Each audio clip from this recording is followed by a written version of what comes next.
Hello, friends. Welcome back to another episode of Theology in the Raw. If you missed the Exiles in Babylon conference, which I know a lot of you did miss it, we do have the videos for sale now on the Theology in the Raw website. And we did hire a whole film crew to get different angles, and they did some editing and really polished them up. So we wanted to produce some high quality videos that capture the conference. So theologyinraw.com to check that out. If you want to support the show, you can go to patreon.com/theologyinraw. All the info is in the show notes. My two guests today are Sam and Julie. Sam just finished his Ph.D. from Wheaton College, and the topic of his dissertation was on the topic of intersex. And Julie has an intersex condition. So I wanted to get a sort of academic pastor scholar to be on the show to talk about intersex, and also a friend of mine who has an intersex condition, so we can get kind of the experience, the theologian, and have a nice dialogue about something that's really important. I know some of you are listening and you're like, I don't even know what intersex is. So you will find out in this podcast. And I thought it was just a really engaging conversation, and I'm glad we had the kind of combo of the academic voice and and a person with the experience. So please welcome to the show for the first time, Sam and Julie. All right. Hey, friends. I'm here with my friends, Julie and Sam. And all y'all listening are not going to know this, but we actually recorded an entire episode over a month ago. And when I went back and looked at the file, the audio was all screwed up. And so we had to scrap that video. And so Julie and Sam were kind enough to donate yet another hour of their time for this really important conversation. So thanks so much, Julie and Sam, for coming back on Theology in the Raw. Why don't we start, Julie, share a bit about yourself. We're talking about intersex, and I think probably a decent number of people, maybe to your surprise, to both of your surprises, because I know this is obviously front and center for both of your work and lives. Some people may not even know what that term is. They might be like, I don't even know what that means. So Julie, we'll start with you. Tell us a bit about yourself, and then I'll toss it back over to Sam. All right. Yeah, I'm Julie. I am in my 30s. I'm married with 2 adopted kids and live in the Midwest. And I was raised pretty normally, but was diagnosed with an intersex condition when I was 19. I have Swyer Syndrome, which is where I have XY chromosomes. So I have male chromosomes and all female anatomy. And that was discovered just after I didn't go through puberty. I never had a period, never really developed, and lots of testing and poking and prodding to figure out, until an endocrinologist was finally like, let's just check your chromosomes. And there they found the issue. So my reproductive organs, things like that, weren't quite normal, quite developed correctly. There's a lot of hormonal issues that go along with being intersex. But yeah, diagnosed at 19, and now I'm in my 30s. So okay. Yeah. Do you? I'm curious. I mean, I'll probably ask this throughout. Like, I know language can be really sensitive. Some people, or like, if I say intersex condition, is that your preferred term? Or because some people would say it's not a condition, I am intersex. It's more of like kind of who I am, not something that happened to me or whatever. Do you have a preference, just so I can use the right language? I don't have a preference. I'm not going to be offended by either of those terms, but I don't mind calling it a condition. Okay. I do have to take medication to function normally hormonally, and I've had to have surgery.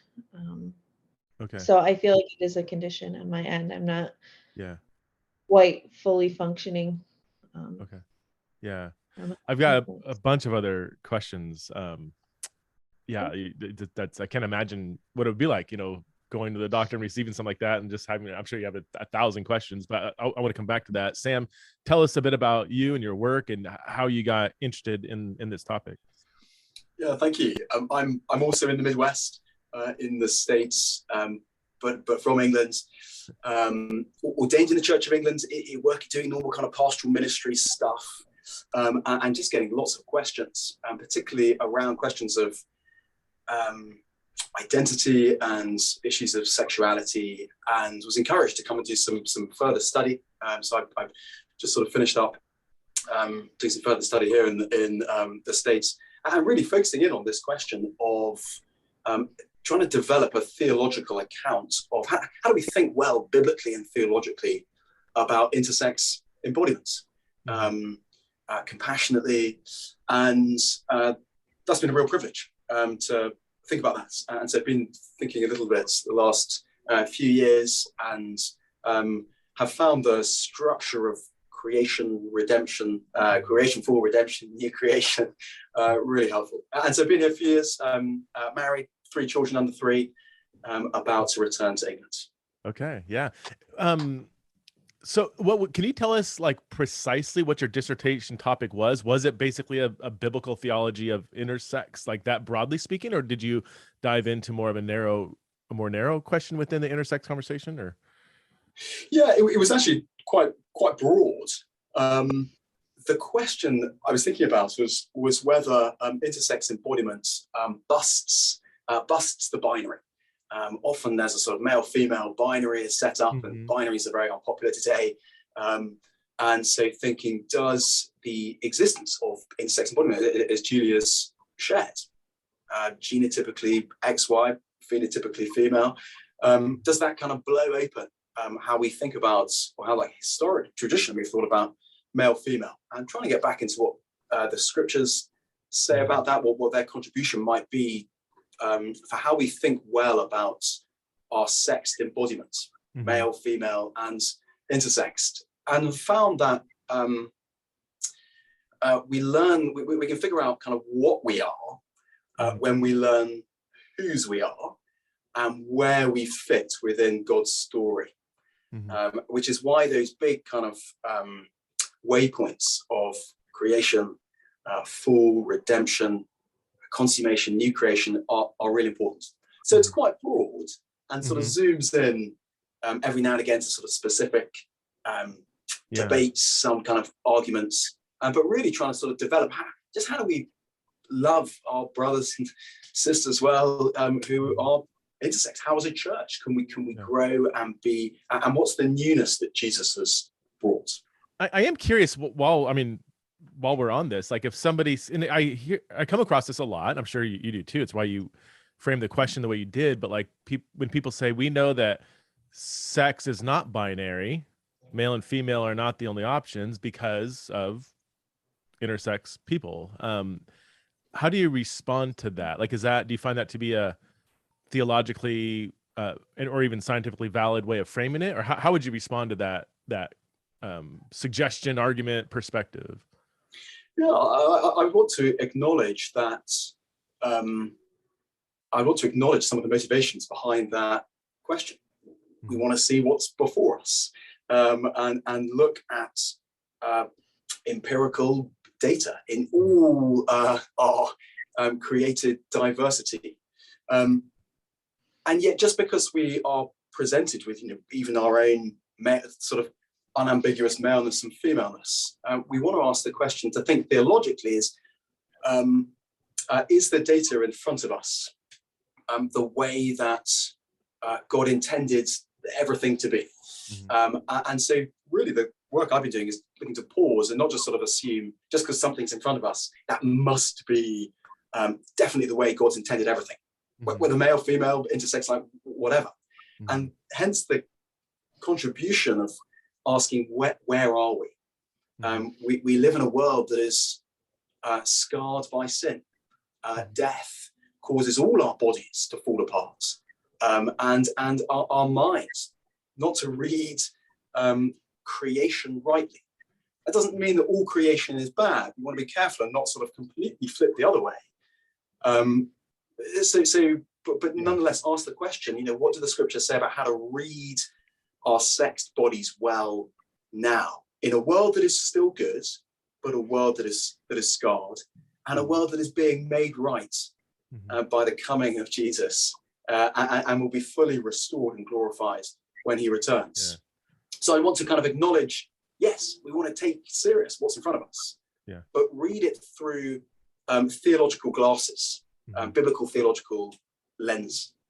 I guess I aside from like the fall kind of question or whatever, I'm more interested in like does the existence of intersex people, thank you, Julie, for being here, show that sex is not binary, that male and female aren't the only two options.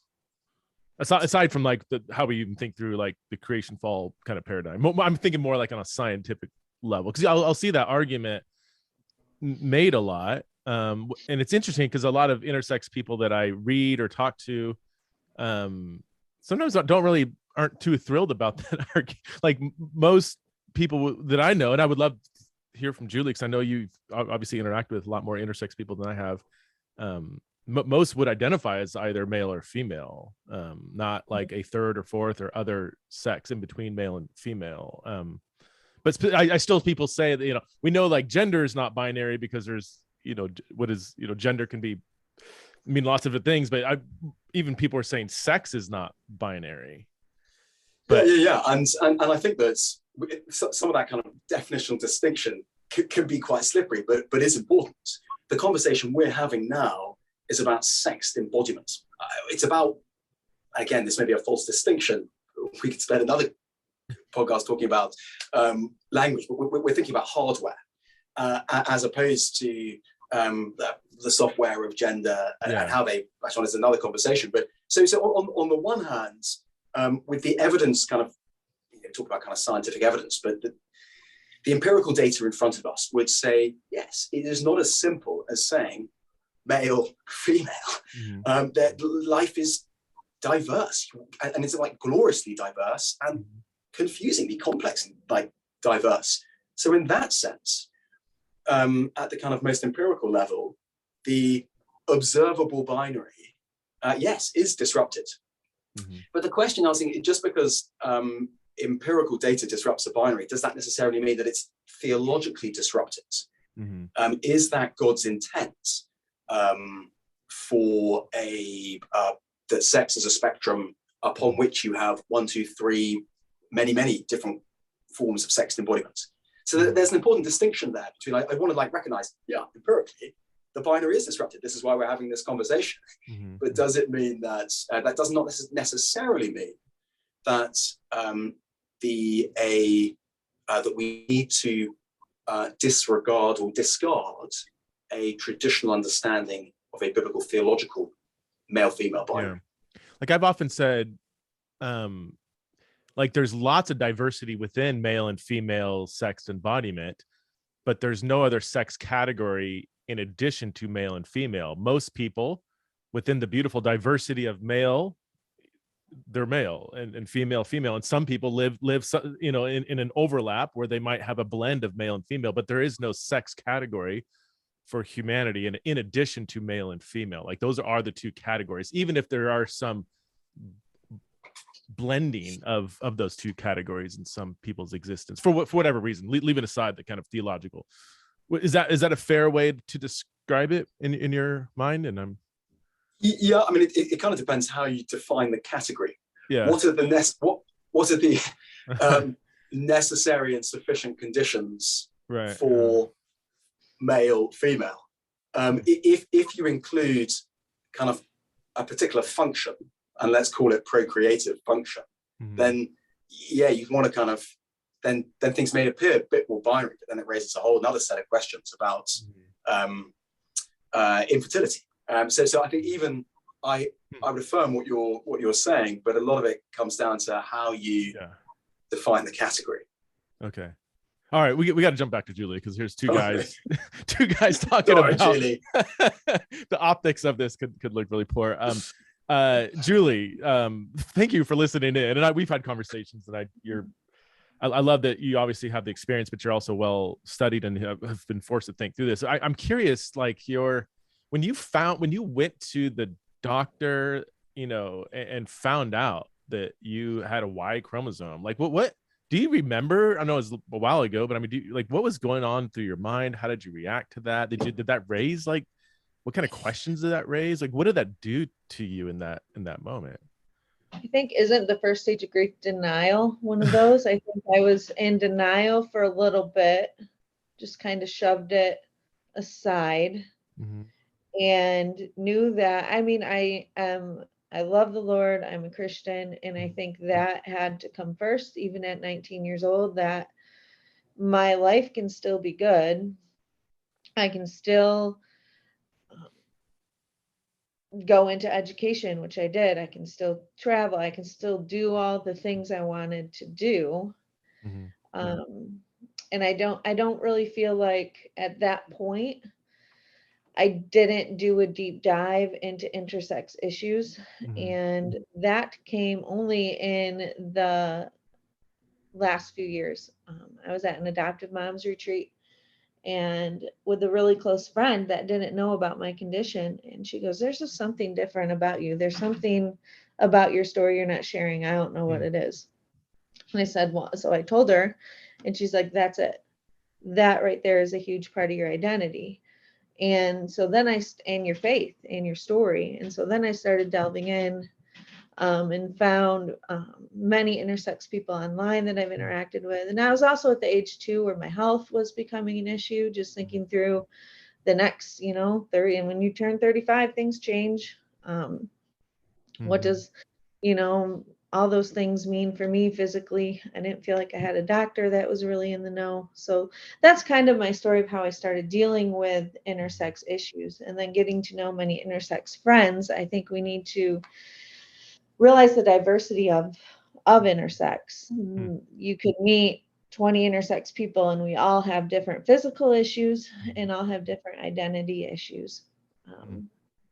I agree completely with what Sam has said and put out, and I'm so grateful that he's doing that it is our identity first has to come from the Lord, and then anything that physically has come my way it is earthly. It's not eternal. It's not I don't see that story of all different genders and of intersex. I don't see that in scripture. So I've always identified as female. I was raised female. That's never really been a question in my mind.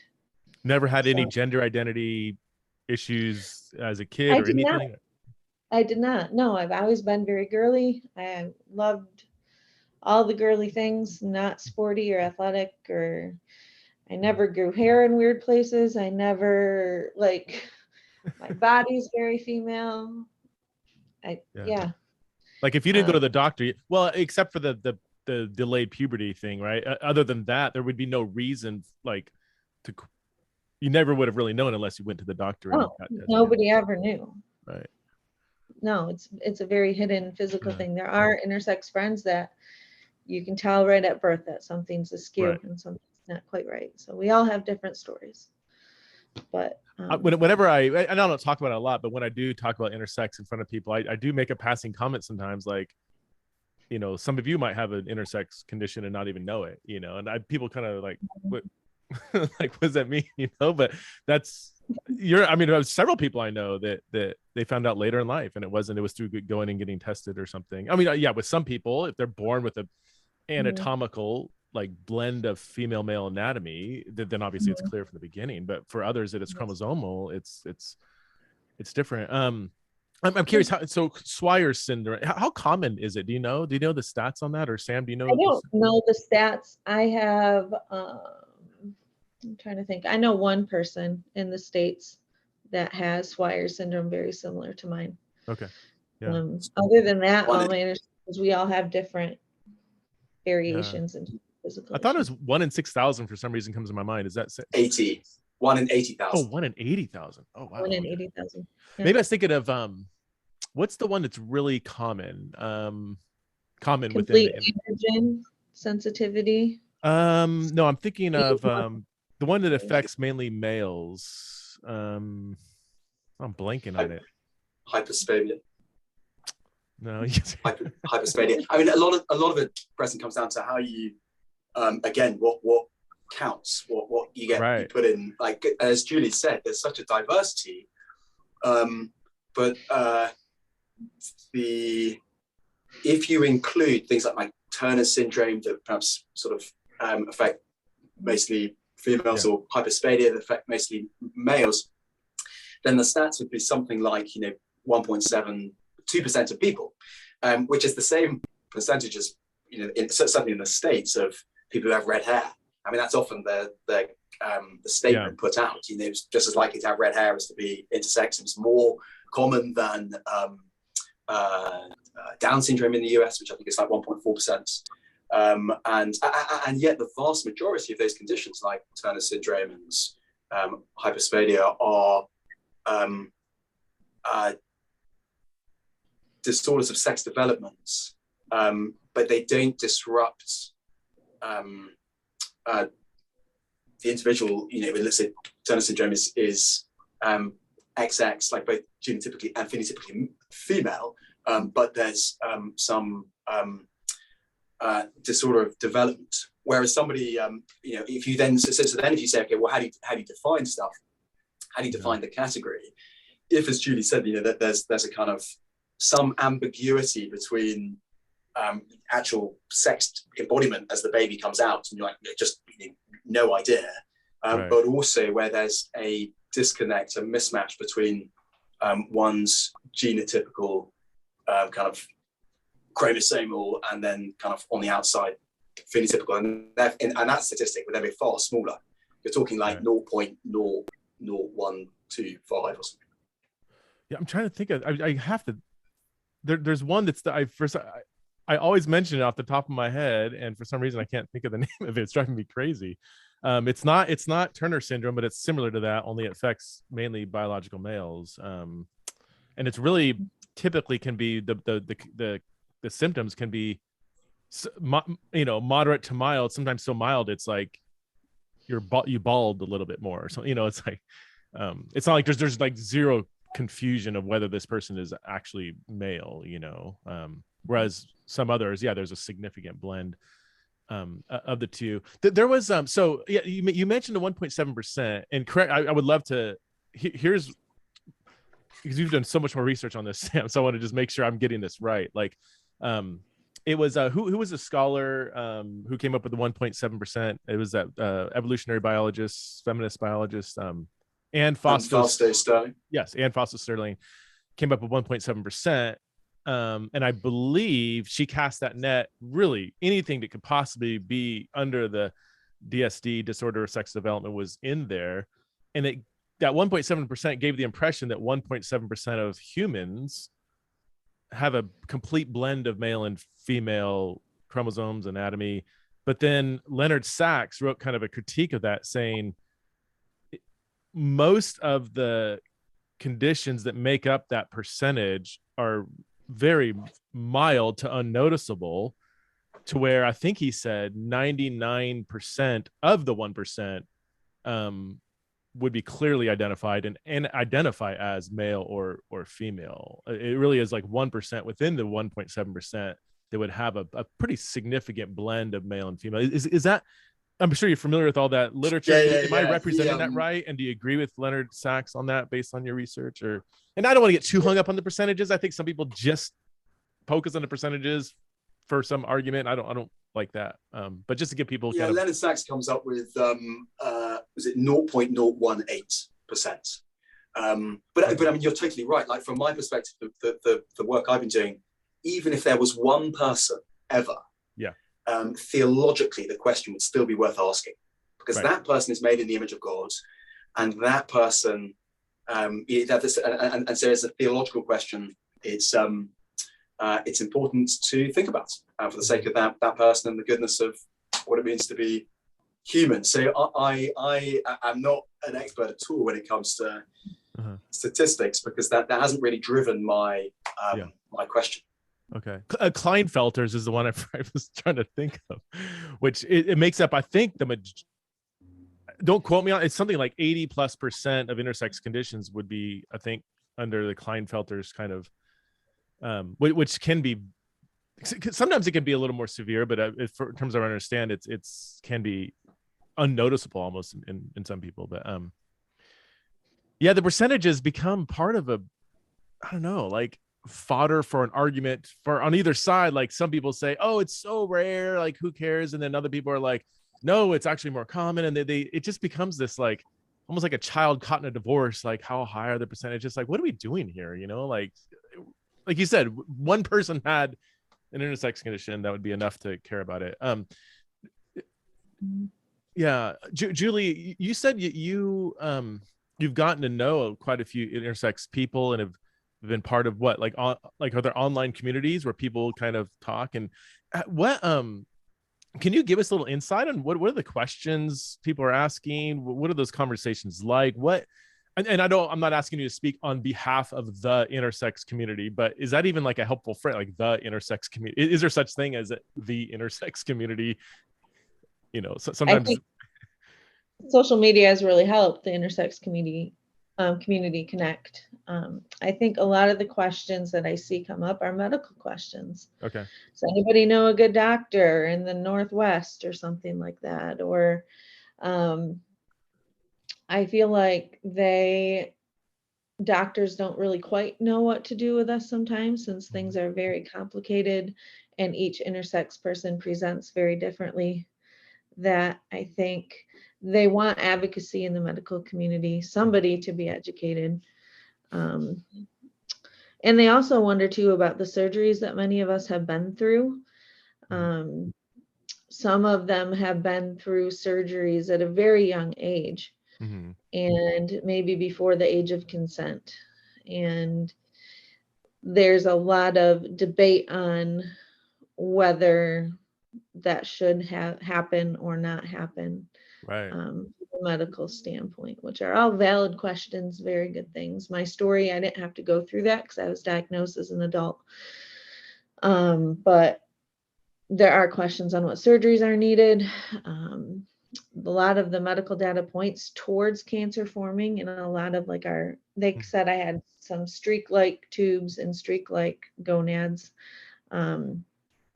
And cancerous tissues could develop. So when I had my surgery, they took them out and they were positive for precancerous cells. So I guess for my experience. Is that pretty common? People with an intersex condition are at higher risk of cancer? Is that pretty? From what I've heard, yeah. Okay. They can be, just because the cells are different and the organs aren't getting the hormones that they usually would get, since our bodies produce hormones differently, that can cause a lot of issues. So okay. And based on all that, and go ahead. No, you go ahead. I was just gonna say, based on all of that, I see it as a condition, as something that's not quite healthy and normal. And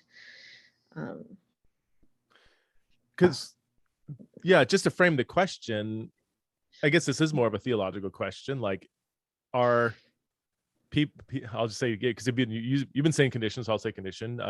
People with an intersex condition, did they represent just part of the diversity of creation, or is it something that's been part? I know we always throw the fall language around, but is it part of the fall? Like, was it there in Genesis 1 and 2, or was it part of Genesis 3? Will it be redeemed and changed in the future, or will people with an intersex condition still have that same condition in the resurrected state? And I'm hearing you say, please correct if I'm wrong, that given the health risks that have to be addressed, it seems like you don't see at least your condition as part of just simply diversity in creation, but actually part of the fall. Is that help? Can I say that? Is that? Yeah, that's all correct. I do. I believe in the fall. I believe in the entirety of Scripture, and I often think of the story of Job, when Job came, when Satan came to God and said, can I mess with Job? And God said, yeah, but he's going to trust me. He won't, I will reign in his life. And I feel like there must have been a time, maybe I'm speaking, when Satan comes to God, can I mess with gender? Go ahead, but I'm still going to be sovereign, and I'm still going to reign. And I feel like I can see my condition, and then I can see all of God's faithfulness through it, with my marriage and my adoptions, and just how it shaped my life. I can see the benefits that come through going through something very hard. Yeah. Sam, any thoughts on that? Because I know you wrestle a lot with the theology. Are you resonating with? Yeah, I mean, just to kind of second what Julie said, and something Julie's spoken of in the past, in 1 Corinthians 4, of being a responsible steward with what God's given us, including our sex embodiment, of having a life ordered towards life forever with God. And Julie's written beautifully about that. made to you from 1 Corinthians 4. I mean, the question of like creational diversity is a really, it's a live one. And there's kind of like, there's something called the hybrid arguments. You know, in Genesis 1, you get God, you know, making land and sea and creatures in the sea and creatures, and you're talking about like extremes. But of course, the stuff in between isn't mentioned, like rivers and the shore and dusk and dawn, and we don't say they're a result of the fall. So, and then he says male, female. You know, we're talking extremes, ends of the spectrum. So why say that those who kind of fit in between the spectrum or somewhere on the spectrum would be kind of, they're not mentioned, but it doesn't mean they're bad. And part of that argument is coming from a good, you know, coming from a good place, in that God says life, like embodiment, human embodiment is good, and we want to totally affirm that. I just raised a question about like what the text is doing there, and I think there's something that struck me is the way the creation narrative is set up is that the world is formless and empty, and the way that Genesis 1 kind of develops literarily is there's a creative, God's creativity and creational diversity is good, but it's sort of subsumed underneath the banner of God bringing order, and order for a particular purpose. There's forming, there's filling, and God's ordering the world, kind of reversing the formless and empty. He's bringing form for filling. He's forming life for the purpose of, for a particular function of being fruitful. And so I think particularly when it comes to, when it comes to understanding sex embodiments in creation, God creates male and female. He forms male and female for the function of fruitfulness. And as you've mentioned in the earlier on, there are only two categories that are the requirements for physical fruitfulness, male and female. And I found thinking a little bit with Thomas Aquinas has been helpful in terms of giving some language, some categories of how form fits function and how a particular function kind of corresponds with form. And I think this is, again, another reason why it's wonderful having not just Genesis 1, but Genesis 2. I don't want to kind of reduce a male-female fruitfulness just to procreation. But the beauty of Genesis 2 is that the fruitfulness in the garden overflows to a social, existential, spiritual fruitfulness. So fruitfulness is the big thing, but a really key category when it comes to thinking about sex embodiments is the function of physical, procreative fruitfulness. And how we put together what's going on in creation, and how that links up with new creation and how the story unfolds is really key. Because sometimes the debate can just hinge around, oh, let's try and get back to the Garden of Eden, what's going on there? But actually, we're not there, and we can't get back to the garden. And actually, God's doing something bigger and better. And so how the conversation, how the trajectory moves on from creation to new creation opens up more conversations, but also more of an opportunity to see what God's doing with our sex embodiments to bring him glory. Yeah, I hope the listeners caught the argument you're summarizing, because it comes up quite a bit now. I feel like when I first came across it, I think I was reading Megan DeFrance's book. That might have been the first time I encountered. No, it might have been before that, and that was probably 4 or 5 years ago. And since then, it's come up quite a bit whenever I speak on, even on gender sexuality. This question usually comes up. Genesis 1, sure, you have night and day, but it doesn't mention dusk and dawn, or land and sea doesn't mention marshes and quicksand and these hybrids. So when it says male and female, those are two ends of the spectrum. But I've wrestled with that. At first glance, it does seem like, wow, yeah, I haven't thought about that. But is it fair to say that, like, throughout Scripture, we see amphibians and marshes and sand and shores and dusk and dawn, but whenever humanity is mentioned, male and female are still the only two categories. Whenever animals, like mammals, are mentioned, male and female, they're only two sex categories, even within Scripture. So to say that, I don't know, like it is an interesting argument at first glance, but just because light and day, evening and morning in our two broad categories, that we can't say therefore male and female must be. We have to explore male and female on its own and say, are these two ends of a wide spectrum of sex embodiment? And you just don't get that. The eunuch doesn't work. I mean, yeah, I mean that's a who were that's a castrated. really good theological instinct of saying, here's a text. How does this text fit in its canonical context? That's a brilliant way of doing it. I mean, it actually is actually, this hybrid argument is an increasingly popular argument. I guess part of it is like, what's the strength of the claim? Is it a sort of a weak analogy kind of claim? Hey, could be, it's a sort of speculation. Some people may employ it that way. It's often, I find, employed in a sort of, as a knockdown argument, or the traditional way of reading creation is just naive.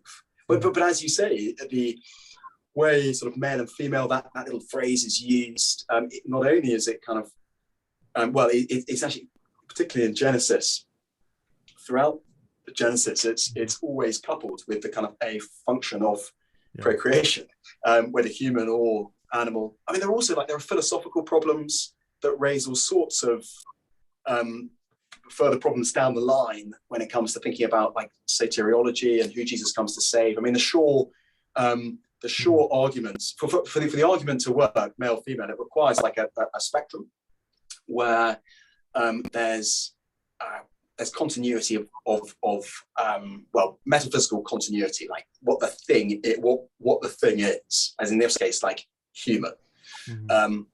But sea and land, they're different. They're just fundamentally different, which means that it doesn't quite work there of having, are you then saying the shore is that then another, like an even more different thing? And then if you try and map on some kind of some non-human creation onto human creation, and one's male and one's female, well, are you then saying they're just fundamentally different? And they're saying kind of intersex again are then just like fundamentally different. And then you get a problem because Jesus became a man. He's met. So Jesus does a male Messiah only save males? You get problems all the way down the line. So as an argument, not only is it kind of the hybrid argument, not only have like literary, like inner Bible problems, but philosophically it's got, and there are other philosophical problems. I would find it insulting too if we have to assume that there's an embodied existence that's neither male and female. And I people kind of roll their eyes when I say this, but Genesis 1 does say male and female, doesn't say male or female. So I don't know, even the language does allow for people who might be a blend of both for whatever reason. But I'd be a little insulted if we have to assume that there's all these existences between male and female, and yet they're never mentioned in scripture. Like, well, where are they? So like God doesn't even care enough to even mention some third or fourth or fifth sex that exists in between male and female. Julie, I'm going to ask you two honest questions, okay? And I put you on the spot. And I don't even know if you would be able to answer this one honestly, but how do you feel hearing me and Sam talk about theology and science and arguments?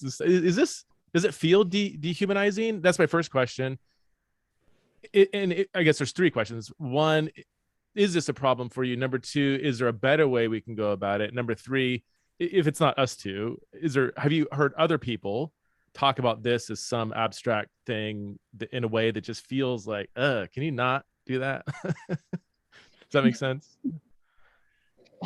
Yeah, I don't find it dehumanizing because I think it's all very important and crucial.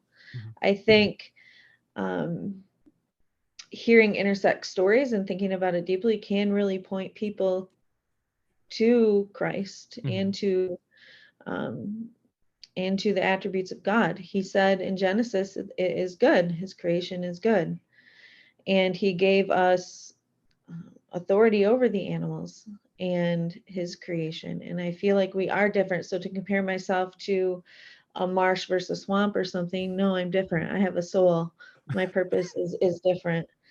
And so my function within creation is different. And I know that if God were to create me the way he did, without the ability to have children, carry children, without the ability to function hormonally. And I would think that's just weird to me. Like that I don't want people to glorify my Mm. body or use my body in a way that makes it seem like my body is something to be admired or um, fully functioning or even good, because it's not good. Mm. My body is fallen. It's very obvious Mm. that my body is fallen. Well, and we all, I mean, that's not all of us are Yes, there's so many affected by the disorders. fall on multiple levels. It's touched every aspect. Not that everything Yeah. about us is 100% fallen in the same way, but I mean, every aspect of human existence is affected by the fall on some level, right? I mean, not to get all reformed. We're all somewhat reformed, I think. So, I mean, you live in Michigan, so you have to be reformed, I think. I have to be.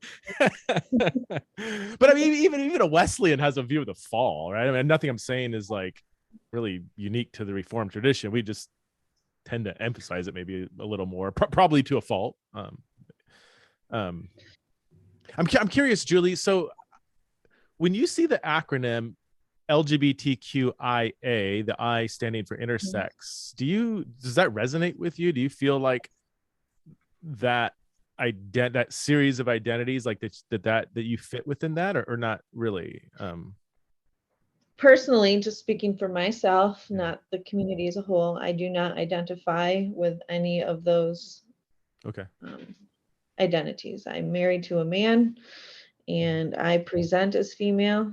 I can function. I know you're probably all curious. I do function normal sexually as a female. So I just feel like I don't identify with any of those. But would some intersex, many a intersex lot people, do function or identify as LGBTQ. Okay. Or they go through, especially the T, transgender, I think is a lot, as some of them have identity issues and have struggles knowing which gender they really are, which way to present in society. It can be very difficult for intersex people. Okay. What about there was there's an intersex, I think she would call herself an activist in the UK, who she's been really vocal about not being used as an argument in the trans conversation, because that's I mean, in the work that I've done, like my primary focus was asking the question, what relationship does intersex have within some theological or philosophical arguments for certain trans identities? And I know I'm keeping that deliberately broad because there's lots of different facets of that. But a primary way of thinking that I've come across is people say, I call it kind of the since intersex, therefore transgender identities, meaning like somebody's gender identity can overrule, in a sense, their biological sex, and a main argument really is like, because we know about intersex, like intersex kind of is used as an argument for something in the trans conversation. But this I'm trying to think of her name again. I'm obviously, my mind's not working this morning, maybe because it's this morning and my mind tends to wake up around 2 p.m. But I quote her in my book, and she's kind of really offended at that argument. Well, I think our issues are completely different. I feel like my issues are physical, and I feel like many transgender friends, their issues are more of an identity issue. I would struggle to say a heart issue or a psychological issue, not in like a mental illness way, but in just their issues are not physical. They have to put themselves through physical issues to become the gender they want to be. But I feel like, they're completely different issues physically. Okay. Sam, yeah. Well, the resistance doesn't just come from the intersex community. There are others whose identities have been collapsed into that initialism, who resist the conflating.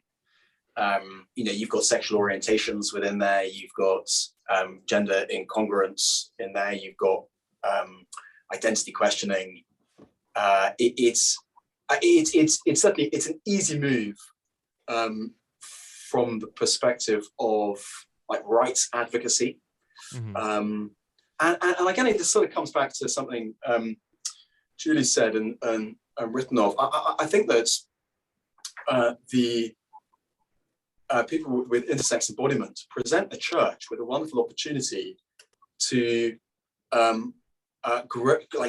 grow in thinking, how do we love each other well, and particularly where you've got where there are bodies that are not like clearly observably ordered towards the opposite sex, which actually kind of reflects something that the scriptures speak of, how we're ordered to God and how we're traveling towards God. And so kind of elevating or giving concrete facing people like Julie an opportunity to be able to say, yeah, we're not just kind of, marriage is great, but actually we're made for something greater. We're made for marriage with our Savior. And so kind of being ordered to God, and the church, we need to people with intersex embodiment to help us look beyond kind of the opposite sex and being so focused in on certain questions of sexuality and be rightly ordered to the new creation. That's great. Claire Graham is the one I was thinking of. I just looked up her name. I'm not sure if you're familiar with her. She's Julie. Well, I was going to say too that we are called to deny our flesh, and that has to look, I think, different for LGBTQI people, and not put my stake, my earthly claim, in my flesh, because it's not good. And I think the word hope comes to mind all the time, of just having hope in Christ, in being redeemed, in my salvation, and looking there rather than what I wish I had or didn't have physically, or just being content with how God made me. As you've talked to other intersex people, Julie, do you come across other, like, quite a few Christians? I mean, is this, or are most of the people you talk to outside the church? And I guess my main question is, how do Christian intersex people feel when they're at church? They feel othered, marginalized, or is it not? Probably a wide range of experiences, I assume. But I feel like a lot of us aren't very public with our stories. So to be marginalized within the church would mean that we make kind of a platform out of our issues, which I don't find many of us doing a whole lot. We might write books or blogs or articles about our conditions, but it doesn't affect my daily church life to a great extent. Does that answer your question? Yeah. So actually it totally does. I've never had anybody say, oh, you're intersex, then you shouldn't take part in this aspect of church life. You're just too weird. Nobody's done anything like that. But you're saying, so a lot of people, do you know a lot of people that have no clue about your condition? Yeah, I feel like I grew up in a smaller, insular Midwest community, and my identity was formed, and I didn't really want to shake the world up and didn't want to appear as weird, and there was so much I didn't know, so I just didn't really put it out there until all these theological issues came out, and that's important right there. Those issues are important and need to be talked about. If they're using intersex issues to say that creation is not good, or that there's so many genders and you can live any way you want to, I'm like, no, let's get back to scripture with this, and here's how I think my embodiment aligns with scripture. So Sam, you started as a pastor, went to go do a Ph.D. you had pastoral motivations, right? And theological, obviously. I don't see those two as different. you're going back to the church to do some form of pastoral ministry. What do you hope to bring back with you? Like what kind of pastoral ministry do you hope you're going to be doing on this side of your PhD that that is going to be well served by doing a PhD in this topic? Yeah, thank you. That's a good question.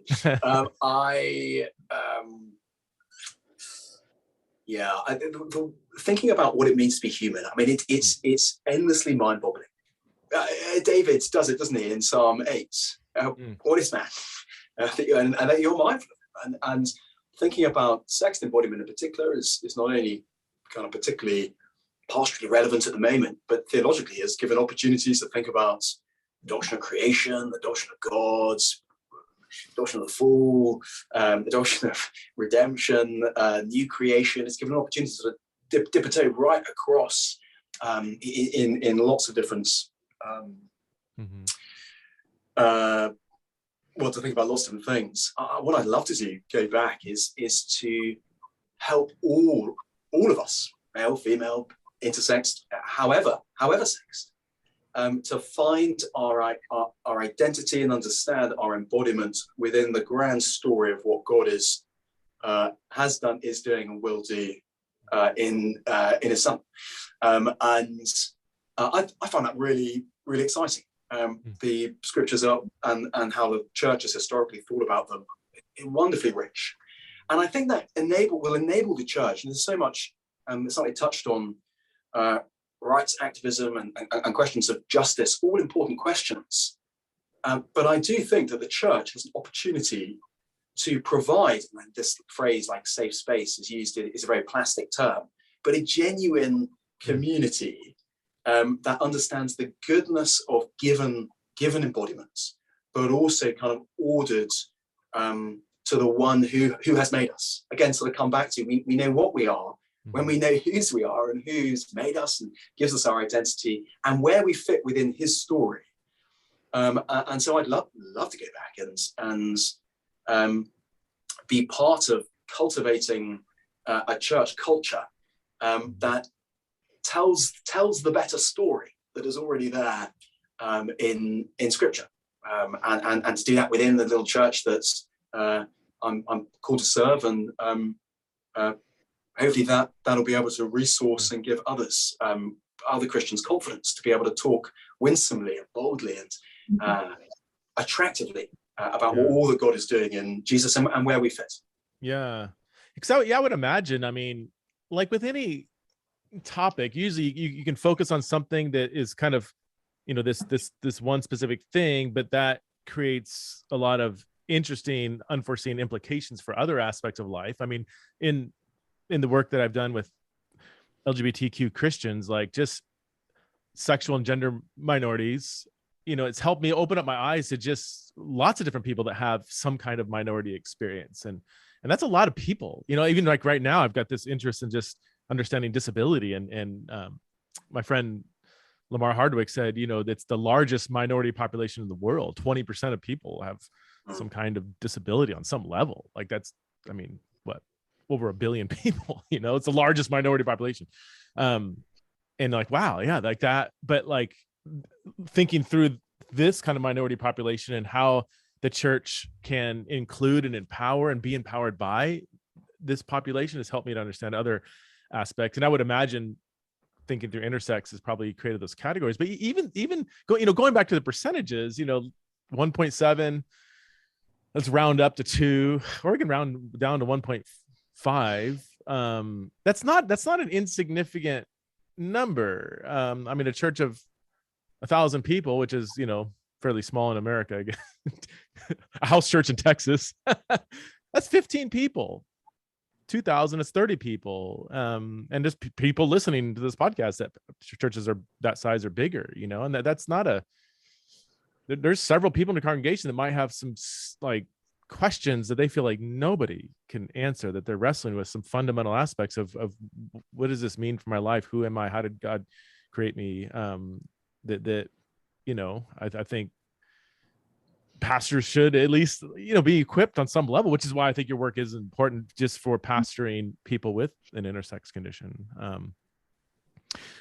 Julie, let's go to final kind of thoughts here. Can you just help us all?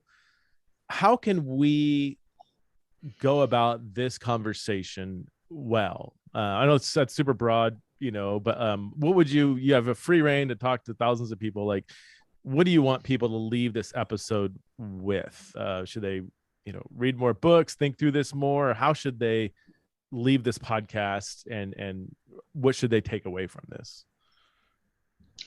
Well, I guess my desire is that it will cause people to look at their lives through the gospel story, through creation, fall, and redemption, and really have a strong view of whatever they're dealing with. It could be a physical ailment. It could be just miserable circumstances. It could be depression, anxiety. It could be anything.